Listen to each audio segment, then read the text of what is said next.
প্রধানমন্ত্রী তারেক রহমানের চায়না সফরের সবশেষ তথ্য জানাতে এবারে চায়না থেকে সরাসরি যুক্ত হচ্ছেন হাবিব রহমান। হাবিব, চায়নার সময় বিকেলে তো হচ্ছে প্রধানমন্ত্রী দুই দেশের প্রধানমন্ত্রীর সঙ্গে বৈঠকের কথা রয়েছে। কি কি বিষয় নিয়ে আলোচনা হতে পারে, আর প্রধানমন্ত্রীর আজকের আর কি কি কর্মসূচি রয়েছে একটু বিস্তারিত জানান আমাদের। লাইবা, প্রধানমন্ত্রী তারেক রহমান আজকে চায়নার প্রধানমন্ত্রীর সাথে বিকেলে বৈঠক করবেন এবং এর মধ্যে কিন্তু এখনো বৈঠক চলছে।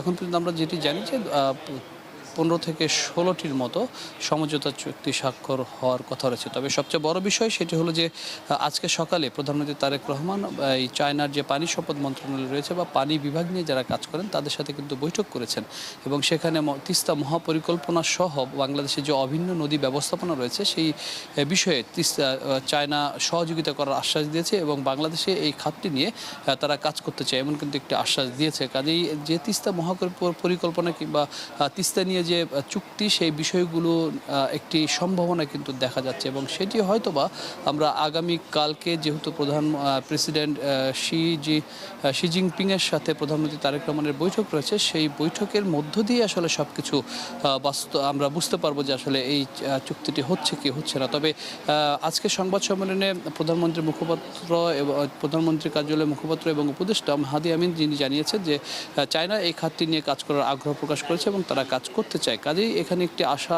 কিন্তু এখন পর্যন্ত দেখা যাচ্ছে। পাশাপাশি বলেছেন যে বিনিয়োগকারীদেরকে আশ্বস্ত করতে পেরেছে প্রধানমন্ত্রী তারেক রহমান। সেক্ষেত্রে এরই মধ্যে বিনিয়োগকারীরাও আশ্বাস দিয়েছে যে তারা বাংলাদেশে বিভিন্ন খাতে বিনিয়োগ করবে এবং সেক্ষেত্রে বিনিয়োগ করার ক্ষেত্রে যে পরিবেশ নিশ্চয়তার বিষয়টি সেটি কিন্তু প্রধানমন্ত্রী তারেক রহমান নিশ্চিত করেছেন।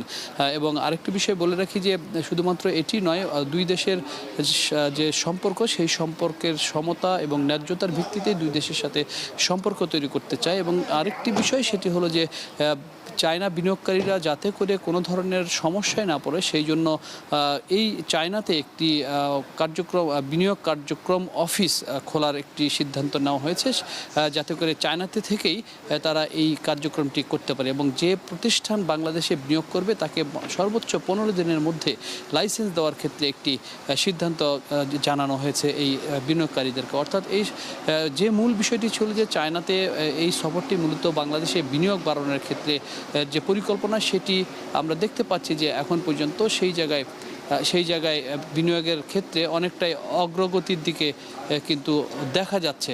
আমরা সেটা বলতে পারি যে আগামীকালকে চায়নার প্রেসিডেন্ট শি জিনপিংয়ের সাথে বৈঠকের পরে প্রধানমন্ত্রীর আসলে বোঝা যাবে যে এই সফরে কত টাকা বিনিয়োগ করতে চায় চায়না এবং কোন কোন খাতে সেটি বিনিয়োগ করার সম্ভাবনা রয়েছে। এবং শেষ যেটি বলতে চাই সেটি হলো যে গণমাধ্যম নিয়েও চায়নার পক্ষ থেকে বিনিয়োগ এবং কিভাবে কাজ করা যেতে পারে তথ্য প্রযুক্তির ক্ষেত্রে সেই আশ্বাসও কিন্তু চায়না সরকার দিয়েছে।